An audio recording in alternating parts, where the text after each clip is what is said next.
നയൻസ് ടോക്കിൻ്റെ പുതിയൊരു എപ്പിസോഡിലേക്ക് ഏവർക്കും സ്വാഗതം. ബാലചന്ദ്രൻ പറഞ്ഞ ഓരോ വാക്കും വൈജയന്തിയുടെ മനസ്സിനെ വല്ലാതെ മുറിവേൽപ്പിച്ചു.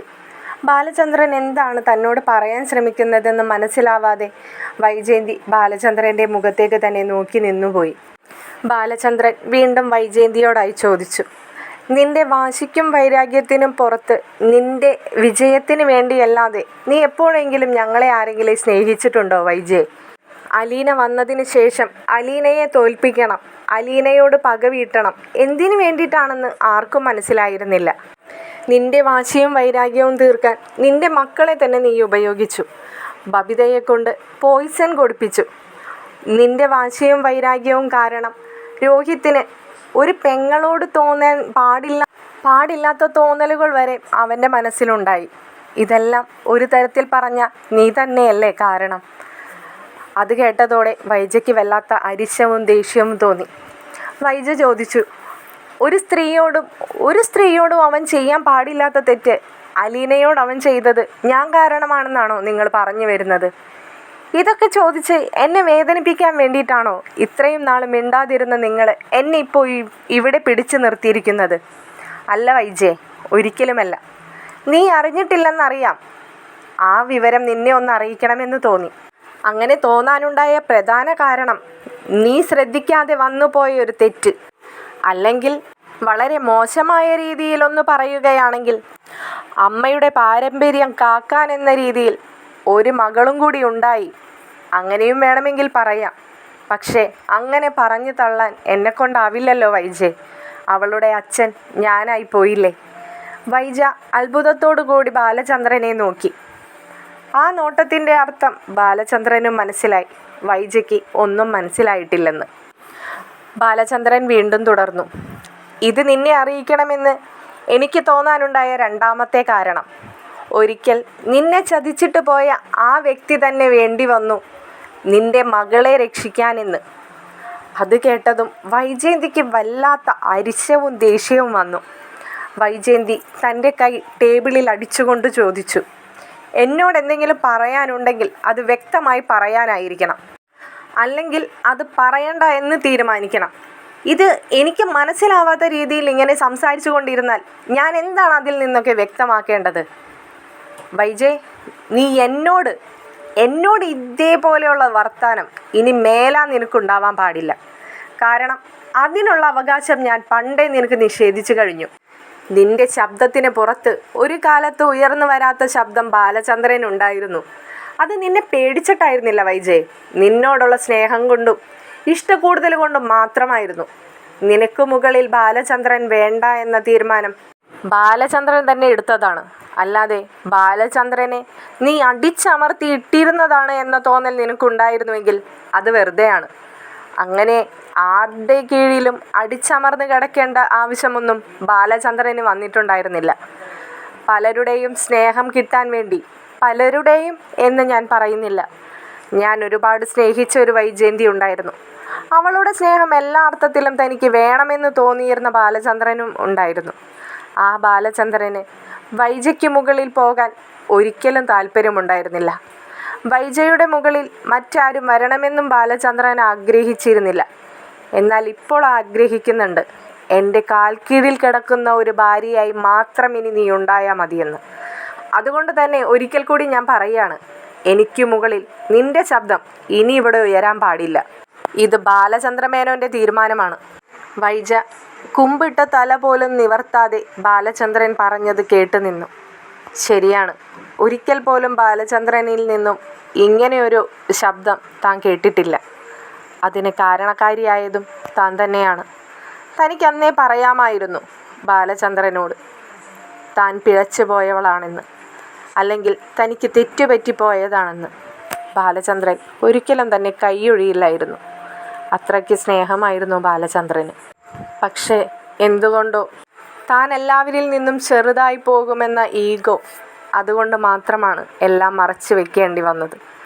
പക്ഷേ എല്ലാം പരസ്പരം പറഞ്ഞു തീർത്തതാണ്, അല്ലെങ്കിൽ പറഞ്ഞു കഴിഞ്ഞതാണ്. എന്നിട്ടും ഇപ്പോൾ എന്താണ് ഇങ്ങനെയൊക്കെ പറയുന്നതെന്ന് വ്യക്തമാക്കി തരുന്നില്ലല്ലോ. എന്ന് ആലോചിച്ചുകൊണ്ട് നിൽക്കെ വീണ്ടും ബാലചന്ദ്രൻ്റെ ശബ്ദമുയർന്നു.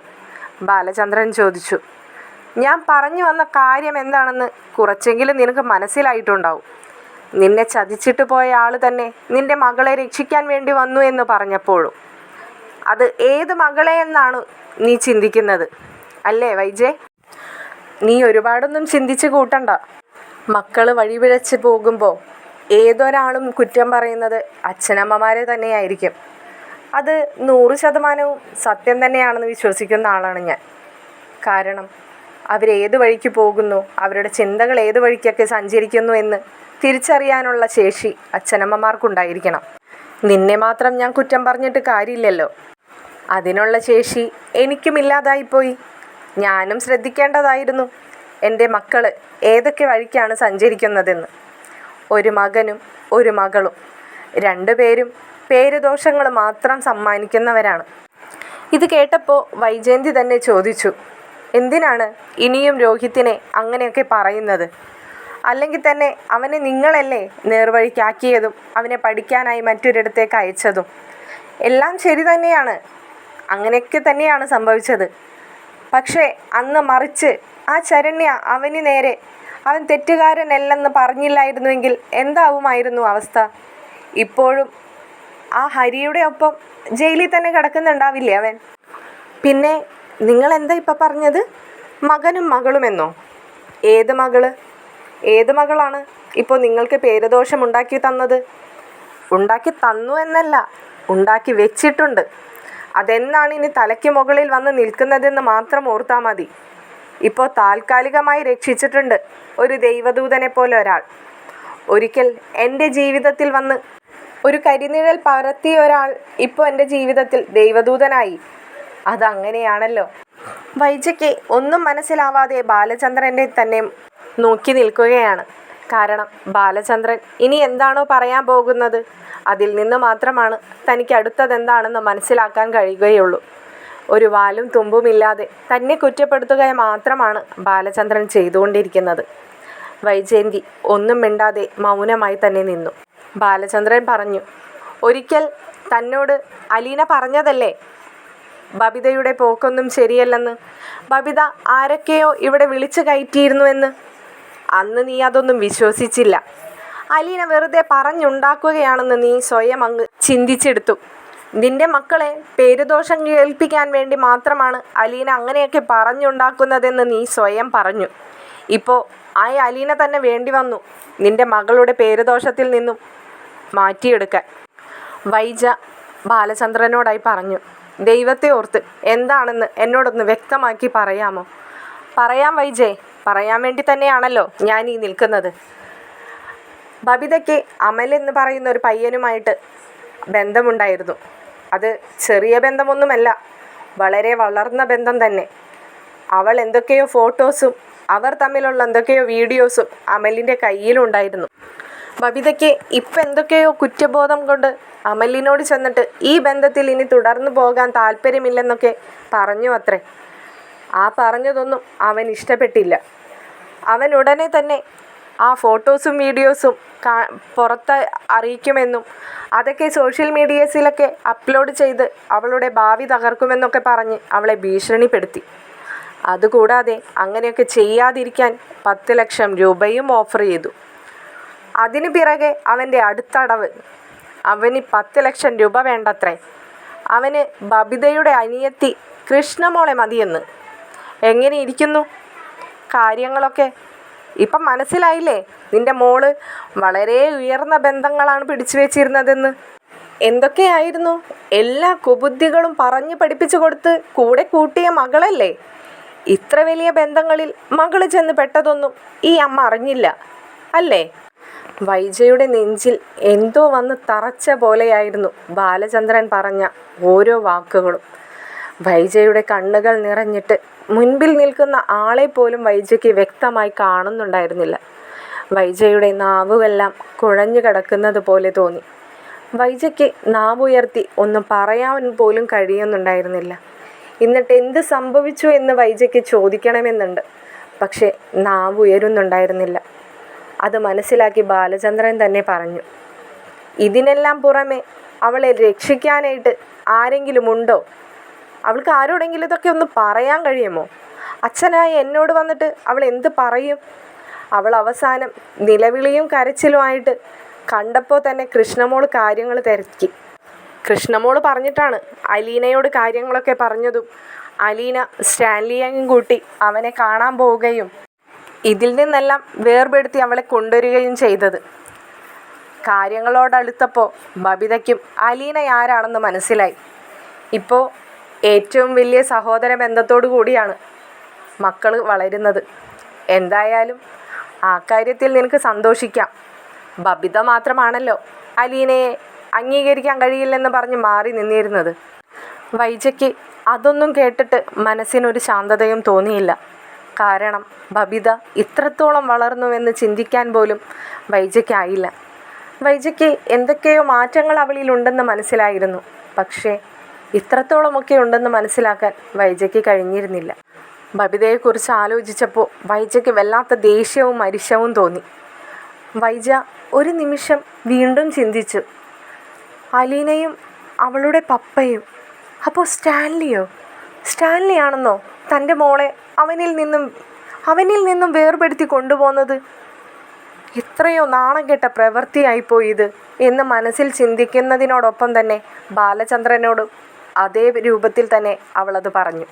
നിങ്ങൾ എന്തിനാണ് നമ്മുടെ മോൾക്ക് ഒരു പ്രശ്നം വന്നപ്പോൾ അതൊക്കെ ഒരു ബന്ധവുമില്ലാത്ത ആൾക്കാരെ വിളിച്ച് ഏൽപ്പിച്ചത്? നമുക്ക് ഒത്തുതീർപ്പാക്കാവുന്ന കാര്യമല്ലേ ഇതൊക്കെ? എന്തിനാണ് അവനെപ്പോലെ ഒരാളെ? നിങ്ങൾക്ക് അവൻ ആരാണെന്നറിയോ? അവൻ എന്താണ് ചെയ്തതെന്ന് നിങ്ങൾക്കൊക്കെ അറിയോ? എന്നിട്ടിപ്പോൾ എല്ലാം മറന്ന് എല്ലാവരും ഒന്നായിരിക്കുന്നു. ഞാൻ മാത്രം കുറ്റക്കാരി അല്ലേ? കൊള്ളാം, അതെന്തായാലും കൊള്ളാം. ഞാൻ മാത്രമാണല്ലോ എല്ലാത്തിനും കാരണക്കാരി. എന്നിട്ടിപ്പോൾ എല്ലാവരിൽ നിന്നും എന്നെ മാത്രം അകറ്റി നിർത്തിയിരിക്കുന്നു. കൊള്ളാം ബാലചന്ദ്ര. വൈജയിൽ വന്ന മാറ്റം കണ്ട് ബാലചന്ദ്രന് പോലും അതിശയം തോന്നി. ഇവിടെ കിടന്ന് അലറണ്ട വൈജയ്, ഞാനായിട്ട് ആരെയും വിളിച്ച് ഏൽപ്പിച്ചിട്ടില്ല. എൻ്റെ മകൾ ഒരു പ്രശ്നത്തിൽപ്പെട്ട് കിടക്കുകയാണെന്നും അതൊന്നും എന്നെക്കൊണ്ട് തീർപ്പാക്കാൻ പറ്റില്ലെന്നും അവളെ ഒന്ന് രക്ഷിച്ച് തരണമെന്നും എന്നൊന്നും ഞാൻ ആരെയും വിളിച്ച് പറഞ്ഞിട്ടില്ല. അത്രയ്ക്കും ഗതികേടൊന്നും എനിക്ക് വന്നിട്ടുമില്ല വൈജയ്. പിന്നെ ദൈവമെന്ന് പറയുന്ന ഒരാളുണ്ടല്ലോ. അതുകൊണ്ടാണല്ലോ 25 വർഷമായിട്ട് നിങ്ങൾ മൂടിവെച്ച സത്യം ദൈവം ഇത്രയും വൈകിപ്പിച്ചിട്ടാണെങ്കിലും എൻ്റെ മുമ്പിൽ തുറന്നു കാണിച്ചത്. അതേപോലെ തന്നെയാണ് ഇത് എന്ന് കൂട്ടിക്കോളൂ. പിന്നെ അലീന എന്ന് പറയുന്ന മകൾ, അവൾ എന്നിൽ നിന്നൊന്നും ഒളിപ്പിക്കാൻ ശ്രമിക്കുന്നില്ലെന്ന് എനിക്ക് പൂർണ്ണമായി. അത് ഞാൻ മനസ്സിലാക്കാഞ്ഞിട്ടല്ല, അത് ഇന്നത്തോടു കൂടി സത്യമായി. അവളെ എൻ്റെ അസുഖത്തെ പേടിച്ചിട്ടാണ് ഇത്രയും ദിവസം അവൾ അതെല്ലാം മറച്ചു വെച്ചത്. അവളെല്ലാം അത് തീർപ്പാക്കിയതിന് ശേഷം എന്നെ വിളിച്ച് അവൾ അറിയിക്കുകയായിരുന്നു. ഇതൊക്കെ നിന്നോട് അറിയിക്കണമെന്ന് എനിക്ക് യാതൊരു നിർബന്ധവും ഉണ്ടായിരുന്നില്ല. പക്ഷെ നീ ഇതൊക്കെ അറിയണമെന്ന് എനിക്കിപ്പോൾ തോന്നി. വേറൊന്നും കൊണ്ടല്ല, നീ ചെയ്ത അതേ തെറ്റ് തന്നെയാണല്ലോ നിൻ്റെ മകളും ചെയ്യുന്നത്. അന്ന് നിൻ്റെ അമ്മയും അച്ഛനും കുടുംബക്കാരും വിഷമിച്ച വേദന എന്താണെന്ന് ഇപ്പോൾ നിനക്ക് മനസ്സിലാവുന്നില്ലേ വൈജയ്? ബാലചന്ദ്രൻ എന്തൊക്കെയാണ് ഈ പറയുന്നതെന്ന് ബാലചന്ദ്രന് വല്ല ബോധമുണ്ടോ? ഞാൻ ഇങ്ങനെ ഒന്നും ചെയ്തിട്ടില്ല ബാലചന്ദ്ര. ഞാൻ ഒരാളെ സ്നേഹിച്ചു പോയി. അയാളോടൊപ്പം വിവാഹം കഴിച്ച് ജീവിക്കണമെന്ന് ആഗ്രഹിച്ചു പോയി. ഒരിക്കൽ തെറ്റുപറ്റിപ്പോയി. അതിനപ്പുറത്തേക്ക് നിങ്ങൾ ഈ പറയുന്ന പോലെ എനിക്ക് കേൾക്കണ്ട വൈജയ്. വൈജയ്ക്ക് മുമ്പിൽ തൻ്റെ കൈകൾ ഉയർത്തി കാണിച്ചുകൊണ്ട് ബാലചന്ദ്രൻ പറഞ്ഞു. ഇത്രയും വർഷം കഴിഞ്ഞിട്ട് ഇനിയൊരു കുമ്പസാരം അത് ബാലചന്ദ്രൻ്റെ മുമ്പിൽ വേണ്ട. പിന്നെ ഞാനിപ്പോൾ പറഞ്ഞത് എന്തുകൊണ്ടാണെന്ന് ഒരു ധാരണയുണ്ടായിരുന്നു വൈജയന്തിക്ക്. ഞാൻ എന്ന ഭാവം, ഞാൻ എന്ന ഹുങ്ക്, ഞാനാണ് എല്ലാത്തിലും വലുത് അല്ലേ? അത് ആ മുഖത്ത് എഴുതി വെച്ചല്ലേ നടന്നിരുന്നത്. അതൊക്കെ ഓരോ കൊമ്പായിട്ടങ്ങ് ഒടിഞ്ഞ് വീഴുന്നത് കാണാൻ എനിക്കിപ്പോൾ ഒരു ഇഷ്ടമാണ്, എനിക്കൊരു സമാധാനമാണ്. അത് കാണാൻ വേണ്ടിയിട്ടാണ്. അപ്പോൾ നീ ആലോചിക്കുന്നുണ്ടാവും ഇപ്പോൾ ഈ പറഞ്ഞതൊക്കെ എൻ്റെ മകളെയും കുറിച്ച് ആണല്ലോ എന്ന്. അതിൽ വേറൊരു വ്യത്യാസമുണ്ട് വൈജയ്. നീ പൊത്തിപ്പിടിച്ചു കൊണ്ട് നടന്ന് നിൻ്റേതായ ഉപദേശങ്ങൾ മാത്രം സ്വീകരിച്ച് വളർന്നവളായിരുന്നു അവൾ. ഇപ്പോൾ മാത്രമാണ് അവൾ എന്നിലേക്കൊന്ന് തിരിഞ്ഞത്. ബാലചന്ദ്രൻ്റെ കുറ്റപ്പെടുത്തുകൾ മാത്രം കേൾക്കെ വൈജയന്തി ചോദിച്ചു. ബാലചന്ദ്ര, നിങ്ങൾ എന്നെ ഈ കുറ്റപ്പെടുത്തുന്നതിനപ്പുറത്തേക്ക് ഞാനൊന്ന് ചോദിച്ചോട്ടെ? ഇത്രയൊക്കെ ഉണ്ടായിട്ടും നിങ്ങൾ അവളോട് ഒന്നും ചോദിച്ചില്ലേ? നിങ്ങൾ അവളെ ഒന്നും പറഞ്ഞില്ലേ? ഇതൊക്കെ എങ്ങോട്ടാണ് ഈ പോകുന്നതെന്ന് അവളോടൊരു വാക്ക് നിങ്ങൾക്ക് ചോദിക്കാമായിരുന്നല്ലോ. എനിക്ക് ചോദിക്കാനുള്ളതും പറയാനുള്ളതൊക്കെ ഞാൻ പറഞ്ഞു കഴിഞ്ഞു. ഇനി അമ്മ എന്ന നിലയ്ക്ക് നിനക്കെന്തെങ്കിലും ചോദിക്കാനും പറയാനുണ്ടെങ്കിൽ അങ്ങനെ ആയിക്കോട്ടെ. എന്തായാലും എനിക്കിതൊന്ന് നിന്നെ അറിയിക്കണമെന്ന് തോന്നി. ഞാൻ പോകുകയാണ് എന്ന് പറഞ്ഞുകൊണ്ട് ബാലചന്ദ്രൻ തൻ്റെ ഷോപ്പിലേക്കായി ഇറങ്ങി. ബാലചന്ദ്രൻ പോയതിന് ശേഷവും വൈജയന്തിയുടെ ചിന്ത ബബിതയെക്കുറിച്ച് തന്നെയായിരുന്നു. ബാലചന്ദ്രൻ പറഞ്ഞതെല്ലാം സത്യം തന്നെയാണ്. തൻ്റെ ദേഷ്യവും കുറ്റങ്ങളും മാത്രമാണ് താൻ ബബിതയെ പറഞ്ഞു പഠിപ്പിച്ചിട്ടുള്ളത്. ഒരിക്കലും അവൾ ചെയ്തിരുന്ന തെറ്റുകളൊന്നും തിരുത്താൻ താൻ ശ്രമിച്ചിട്ടില്ല. അവൾ വഴിപിഴച്ചു പോകുന്നുണ്ടെന്ന് പലപ്പോഴായിട്ട് അലീന തന്നോട് സൂചിപ്പിച്ചതാണ്. അപ്പോഴൊന്നും താൻ അതിനെ ഒരു വകയും വെച്ചിരുന്നില്ല. അന്നൊക്കെ താനൊന്ന് ശ്രദ്ധിച്ചിരുന്നുവെങ്കിൽ ഇങ്ങനെയൊന്നും സംഭവിക്കില്ലായിരുന്നു. രോഹിത്തിൻ്റെ ഭാഗത്തു നിന്നും അലീനയ്ക്ക് നേരെയും ഒരാക്രമണമുണ്ടായപ്പോഴും താൻ അലീനയെ തന്നെയാണ് കുറ്റപ്പെടുത്തിയത്. അവളാണ് വലവീശി പിടിക്കാൻ ശ്രമിക്കുന്നതെന്നും അവൾ കയ്യും കാലും കാണിച്ചിട്ടാണ് തൻ്റെ മക്കളൊക്കെ അവളെ പിന്നാലെ പോകുന്നതെന്നുമൊക്കെ പറഞ്ഞിട്ട്. അന്നും രോഹിത്തിനെ താൻ ശ്രദ്ധിച്ചിരുന്നുവെങ്കിൽ ഇന്ന് ശരണ്യയ്ക്ക് നേരെ അവനായ ആക്രമണത്തിന് മുതിരില്ലായിരുന്നു. എങ്കിലും ബബിതയ്ക്ക് എങ്ങനെയാണ് ഇത്രയ്ക്ക് തരം താഴ്ന്നു പോകാൻ കഴിഞ്ഞത്? ആരൊക്കെ എന്തൊക്കെ പറഞ്ഞാലും അവളെപ്പോലൊന്നും തരം താഴാൻ ഒരിക്കലും ഈ വൈജയന്തിക്ക് കഴിഞ്ഞിട്ടില്ല. വൈജയന്തി അങ്ങനെയൊന്നും ചെയ്തിട്ടുമില്ല. എപ്പോഴോ തനിക്ക് സംഭവിച്ചു പോയൊരു തെറ്റ്, അതുമാണ് ഇപ്പോൾ ഏറ്റവും വലിയ തെറ്റായിട്ട് തൻ്റെ മുമ്പിൽ നിൽക്കുന്നത്. അതൊക്കെ താൻ സമ്മതിക്കാം. പക്ഷേ തന്നെപ്പോലെയാണ് ബബിത എന്ന് പറയുമ്പോൾ ഏതൊരമ്മയ്ക്കും ഉണ്ടാകുന്നൊരു വേദനയുണ്ടല്ലോ. അത് മോശം പ്രവൃത്തിയെ മാത്രം ചൂണ്ടിക്കാണിച്ചുകൊണ്ട് അതാണിപ്പോൾ തനിക്ക് ഏറ്റവും വലിയ വേദനയായി മാറിയിരിക്കുന്നത്. അലീന ഒന്നിങ്ങോട്ട് വന്നോട്ടെ.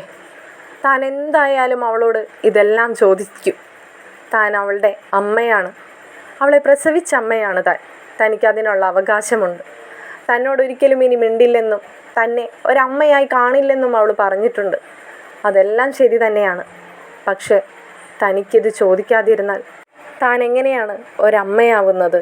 വൈജ ഫോണെടുത്ത് ബാങ്കിലേക്ക് വിളിച്ചു. ബാങ്കിൽ വിളിച്ചിട്ട് വൈജ പറഞ്ഞു, ഞാനൊരു മെയിൽ സെൻഡ് ചെയ്യുന്നുണ്ട്. ഞാനിന്ന് ലീവാണ്. എനിക്ക് തീരെ സുഖമില്ല. എനിക്കിന്ന് വരാൻ കഴിയില്ല എന്ന് പറഞ്ഞുകൊണ്ട് വൈജ കോള് കട്ട് ചെയ്തു. ഉടനെ തന്നെ മെയിലെടുത്തു. ഇന്നത്തേക്കുള്ള ലീവ് ആപ്ലിക്കേഷൻ അയച്ചു. എന്തൊക്കെയോ ചിന്തിച്ച് അവിടെ ഇരിക്കുന്ന കൂട്ടത്തിൽ പെട്ടെന്ന് എന്തോ ഒരു ഓർമ്മ വന്ന പോലെ അവിടെ നിന്നും എഴുന്നേറ്റ് അമ്മയുടെ മുറിയിലേക്ക് നടന്നു. അമ്മ നല്ല ഉറക്കത്തിലായിരുന്നുവെങ്കിലും അമ്മയുടെ അരികിൽ ചെന്നിരുന്ന് അമ്മയുടെ കൈ കോർത്ത് പിടിച്ചു വൈജയന്തി. പെട്ടെന്ന് അമ്മ ഞെട്ടി ഉണർന്ന് വൈജയെ നോക്കി.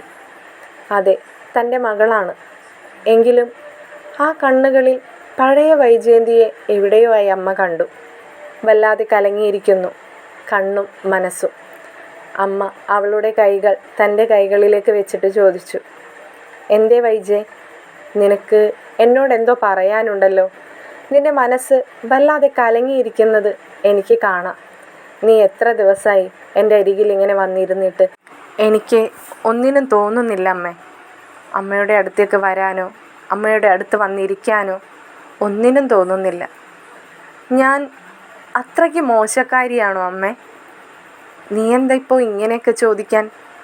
എന്തേ, രാജീവനോ ശിവനോ ഗംഗേട്ടനോ ആരെങ്കിലും നിന്നെ വിളിച്ചിരുന്നോ? ഇല്ലമ്മേ, എന്നെ ആരും വിളിച്ചില്ല. ഞാൻ അമ്മയോട് ചോദിച്ചു എന്നേ ഉള്ളൂ. അല്ലടി, നീ ഇപ്പോൾ ഓടി വന്നിട്ട് എന്നോട് ഇങ്ങനെ ചോദിക്കാൻ എന്താ കാരണം എന്നാണ് ഞാൻ ചോദിക്കുന്നത്.